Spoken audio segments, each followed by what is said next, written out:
Hello my dear friends, welcome to math mystery YouTube channel. मेरा नाम है उमेंद्र सिंह और आज की वीडियो में हम करने जा रहे हैं इंजीनियरिंग मैथमेटिक्स में सेट्स, रिलेशंस एंड फंक्शंस। तो आज की वीडियो में हम जो टॉपिक्स कवर करने जा रहे हैं, first one is relation, domain and range of relation. Means की रिलेशन क्या होता है, डोमेन क्या होती है और रेंज क्या होती है रिलेशन की। Then there are standard types of relation, that is reflexive relation कौन से होते हैं, सिमेट्रिक वाले कौन से होते हैं एंड ट्रांजिटिव क्या होते हैं। Third one is equivalence relation क्या होते हैं, एंटी सिमेट्रिक रिलेशन क्या होते हैं and the last one that is equivalence class क्या होती है। ये इंट्रोडक्टरी पार्ट है रिलेशंस का। बेसिक पॉइंट्स जो भी इनके डेफिनेशंस बनते हैं उन सभी को डिटेल में डिस्कस करेंगे। उसके बाद नेक्स्ट वीडियो में हम इन्हीं से रिलेटेड जितने भी क्वेश्चंस बन सकते हैं वो आपके लिए लेकर आएंगे। तो चलिए हम शुरू करते हैं, starting with the very first topic, relation क्या होता है। डेफिनेशन देखिए, if A and B are two non empty sets, हमारे पास दो ए सेट हैं बेसिकली ए एंड बी जो कि नॉन एम्प्टी हैं। देन एनी सबसेट आर, तो कोई भी सबसेट है हमारे पास आर, ठीक है, of A cross B, means की ए सेट ए और सेट बी के मीन्स में जब हमने उनका क्रॉस प्रोडक्ट किया, that is called relation from set A to B. तो उसी को हमने कहते हैं हम relation from set A to set B, that is R is such that relation A कहाँ से कहाँ तक है, ए से बी तक का रिलेशन है, जिसको हमने कैसे भी लिख सकते हैं, implies R is the subset of A cross B. अब इसकी एग्जाम्पल देखिए, एग्जाम्पल से आपको ज़्यादा क्लियर होगा, डेफिनेशन पे आपको ज़्यादा ध्यान देने की जरूरत नहीं है। फॉर एग्जाम्पल, सेट ए हमारे पास 1,2 और सेट बी हमारे पास है 3,4। तो सबसे पहले हमने क्या करना है, ए क्रॉस बी लिखना है। तो हमने क्या लिखा है यहाँ पे, ए क्रॉस बी मीन्स की क्रॉस प्रोडक्ट लिया यहाँ पे, A multiply by be simply. तो 1 की मल्टीप्लिकेशन 3 से है, देन 1 की मल्टीप्लिकेशन 4 से, ये लिखा हमने यहाँ पे 1 की मल्टीप्लिकेशन 3, 1 की मल्टीप्लिकेशन 4 से, मीन्स की 1 related to 3, 1 related to 4, then 2 related to 3 and 2 related to 4। तो उसको हम लिखेंगे 2,3 एंड 2,4 और उसको करली ब्रेसेस के अंदर क्लोज कर देंगे। अब एक सबसेट हम डिफाइन करते हैं यहाँ पे, एक R1 है, मान लीजिए सबसेट हमारे पास क्या है 1,3 और 2,4।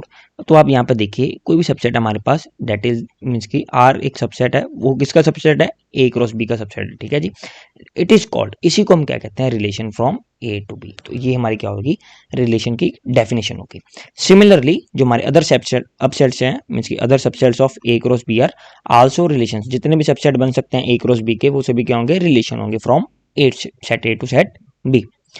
The next one is domain and range of relation. Domain क्या होती है और रेंज क्या होती है किसी भी रिलेशन की। If R is any relation from set A to set B, R के हमारा कोई भी रिलेशन है सेट ए से सेट बी तक, ठीक है जी। तो डोमेन क्या होती है, domain of R is set of all first coordinates of elements of R. Domain is basically input क्या है हमारी, जो भी हमारी इनपुट होगी किसी भी रिलेशन के लिए वो हमारी क्या होती है, डोमेन होती है। मान लीजिए आपको यहाँ पे दो सेट्स गिवन है, ये सेट ए है तो ये सेट बी है, ठीक है जी। यहाँ पे इसके कुछ एलिमेंट्स है, तो डोमेन वाले एलिमेंट्स कौन से होंगे, सेट ए वाले एलिमेंट्स होंगे, बिकॉज जी हम इनपुट प्रोवाइड कर रहे हैं। और जो हमारी आउटपुट आएगी मीन्स की ये एलिमेंट यहाँ पर सेट बी में किसके साथ रिलेटेड है, यहाँ पे मान लीजिए 1 है 2 है 3 है, यहाँ पे ए है, तो 1 रिलेटेड टू ए है, तो मीन्स 1 की जो रिलेशन है वो ए के साथ है सेट बी में। तो हमारी आउटपुट क्या है, इसके लिए ए है, तो मीन्स की वो क्या होगी, रेंज होगी। तो वही हमने यहाँ पे चीज लिखी है, range of R is the set of all second coordinates of the R. जो हमारा रिलेशन आर है सेकंड कोऑर्डिनेट्स होंगे उसके, बस आपको बात याद रखनी है। डोमेन हमारी बेसिकली इनपुट वैल्यू है and range is our output value. अब हमारे पास कुछ स्टैंडर्ड टाइप्स ऑफ रिलेशंस है, तो एक मिनट हम पेन का कलर चेंज कर लेते हैं। सबसे पहले see, let A B a non empty set. हमें क्या गिवन है कि ए हमारे पास क्या है, एक नॉन एम्प्टी सेट है, ठीक है जी। देन ए रिलेशन आर, एक रिलेशन आर है on set A is set to be reflexive.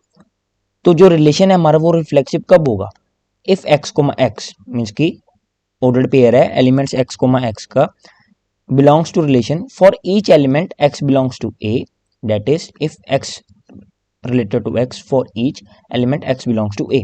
अब एक एग्जांपल लेते हैं, उससे समझते हैं, उससे आपको और ज्यादा क्लैरिटी होगी। यहाँ पे देखिए सेट ए का मीन्स की रिलेशन है सेट ए के साथ एलिमेंट के साथ 1 2 3 1 2 3। तो ये रिफ्लेक्सिव कब होगा, जब 1 1 के साथ रिलेटेड है, 2 2 के साथ रिलेटेड है, 3 3 के साथ रिलेटेड है। और इस केस में रिफ्लेक्सिव में ये मैंडेटरी तो है कि every element must be related to itself, तो वो दूसरे के साथ भी रिलेट हो सकता है, डेट मीन्स 1 3 के साथ भी रिलेट हो सकता है। तो that means in case of reflexive जो हमारा फाइनल सोल्यूशन होगा सेट का वो क्या होना चाहिए, उसमें 1,1 भी होना चाहिए, उसमें 2,2 भी होना चाहिए, उसमें 3,3 भी होना चाहिए। ये तीनों तो क्या है, मैंडेटरी हैं। 1,3 हो या ना हो इससे फर्क नहीं पड़ेगा, बट ये तीनों होने चाहिए। डेट मीन्स रिफ्लेक्सिव के लिए ये तीनों क्या है, नेसेसरी, तो ये हमारा हो गया reflexive. Next one is symmetric relation. अब सिमेट्रिक रिलेशन क्या होता है? If x comma y related to R, means की एक्स का रिलेशन वाई से है, दैट इम्प्लाइज वाई का रिलेशन एक्स के साथ भी होगा for all x comma y belongs to A, that is if x related to y implies y related to x for all x comma y belongs to A. Means की क्या है, एक ordered pair x comma y इसी set A का है, मान लीजिए हमने यहाँ पे क्या लिखा, इसमें देखिए अब ऊपर ये हमारा रिफ्लेक्सिव वाला तो खत्म हो गया, तो इसको रिलीज कर देते हैं हम, ठीक है।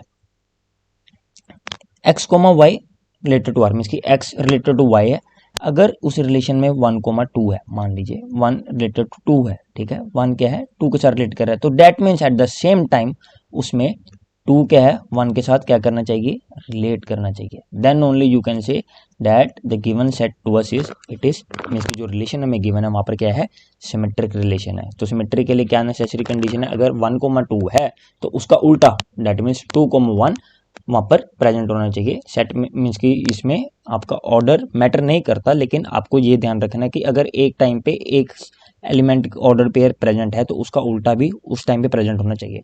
तो ये हमारा हो गया symmetric relation. Next one is transitive relation. अब ट्रांजिटिव रिलेशन क्या होता है, if x comma y related to R, means की एक्स रिलेटेड टू वाई है and y related to z है, ठीक है जी, मीन्स की x comma y related to R and y comma z belongs to R, ठीक है, means की एक्स रिलेटेड एक्स का रिलेशन वाई के साथ है, वाई का जेड के साथ है, तो वो क्या इम्प्लाई कर रहा है कि इस यहाँ पे सेट में देखिए, अगर हमारे पास गिवन है कि एक सेट है, मीन्स की एलिमेंट्स है उसके ऑर्डर पेयर के 1,2 है एंड 2,3 है, तो एट द सेम टाइम उसको ट्रांजिटिव रिलेशन होने के लिए क्या नेसेसरी है कि वहाँ पर क्या प्रेजेंट हो, उसी सेट में 1,3 भी क्या होना चाहिए हमारे पास, 1,3 का ऑर्डर्ड पेयर भी प्रेजेंट होना चाहिए। मीन्स कि अगर 1 रिलेटेड टू 2 है, 2 रिलेटेड टू 3 है, तो डैट मीन्स 1 की इमेज 3 के साथ क्या करेगी, रिलेट होनी चाहिए। तो हमने यही यहाँ पर वही लिखा हुआ है, मीन्स कि 1 related to 3, so that means ये क्या हो गया हमारा ट्रांजिटिव रिलेशन हो गया, ठीक है जी।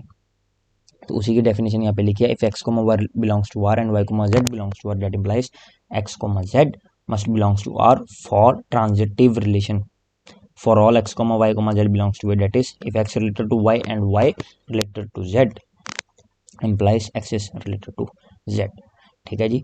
इक्विवेलेंस रिलेशन देखिए आगे, इक्विवेलेंस रिलेशन क्या होता है, any relation R on set A set to B an equivalence relation. Equivalence relation हम उसे तब कहेंगे इफ रिलेशन आर इज हमारा क्या है, रिफ्लेक्सिव भी है, सिमेट्रिक भी है, ट्रांजिटिव भी है। अगर ये तीनों प्रॉपर्टी सेटिस्फाई करता है एक रिलेशन, दैट मीन्स वो इक्विवेलेंस रिलेशन की कैटेगरी में लाई करता है। आने वाली वीडियो में हम इक्विवेलेंस रिलेशन के ऊपर भी क्वेश्चंस देखेंगे।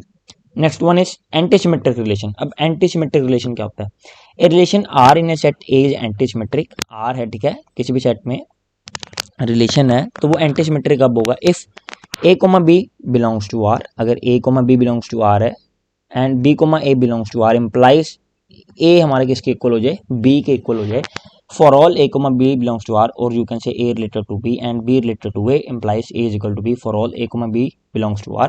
तो उस केस में जो हमारा रिलेशन होगा डेट इज एंटीसिमेट्रिक रिलेशन, ये बात आपको यहाँ पर ध्यान रखनी है। फॉर एग्जाम्पल, इस एग्जाम्पल देखिए, द रिलेशन ग्रेटर देन और इक्वल टू, जब हमारे पास यहाँ पे साइन क्वेश्चन में ग्रेटर देन और इक्वल टू का यूज हो इस एंटीसिमेट्रिक रिलेशन, तो वहाँ पे एंटीसिमेट्रिक रिलेशन की डेफिनेशन आपको यहाँ पे याद रखनी है, that is a is greater than equal to b and b is greater than equal to a, means कि a रिलेटेड टू b है, b रिलेटेड टू a है किसी भी रिलेशन में, और अगर इस केस में हमारे पास जो रिलेशन है वो ग्रेटर देन इक्वल टू है, that means a is greater than equal to b and b is greater than equal to a, वो क्या इंप्लाई करे, a हमारा b के इक्वल है। So for all a comma b, so you can say that it is the case of anti symmetric relation.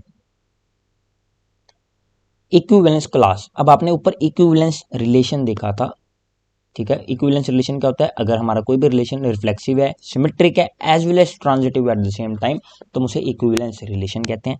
Equivalence class क्या होती है, equivalence class means की कहीं ना कहीं इक्विवेलेंस रिलेशन की बात होगी इस क्वेश्चन में, तो बिल्कुल है इस डेफिनेशन में। इक्विवेलेंस क्लास क्या है, let R be an equivalence relation, जो हमारा आर है वो क्या है, एक इक्विवेलेंस रिलेशन है, किसके ऊपर, on A non empty set ए, ठीक है जी, फॉर ऑल एलिमेंट्स में ए है, वो किसको बिलोंग कर रहा है, सेट ए को।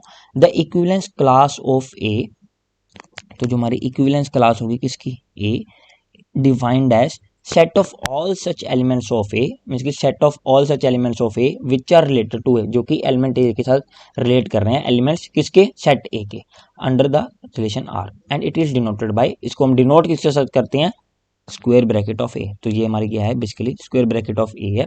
इसको लिखने का तरीका देखिए, स्क्वायर ब्रैकेट ए मींस की इक्विवेलेंस क्लास ऑफ ए, इसको हम डिनोट, इसको कहते हैं इक्विवेलेंस क्लास ऑफ ए। जब आपने स्क्वायर ब्रैकेट के अंदर किसी भी एलिमेंट को लिखा which is equal to x belongs to A such that x comma a belongs to R. तो आई होप आपको आज की वीडियो में जितने भी हमने टॉपिक्स डिस्कस किए हैं अच्छी तरह से समझ आए होंगे। अगर आपको इसमें किसी भी टॉपिक में कोई भी डाउट है, कोई भी क्वेरी है, तो आप उसे कमेंट सेक्शन में लिख के छोड़ सकते हैं। मैं जल्दी से जल्दी आपका डाउट सॉल्व करने में आपकी हेल्प करूंगी। तो may God bless you all and thank you very much.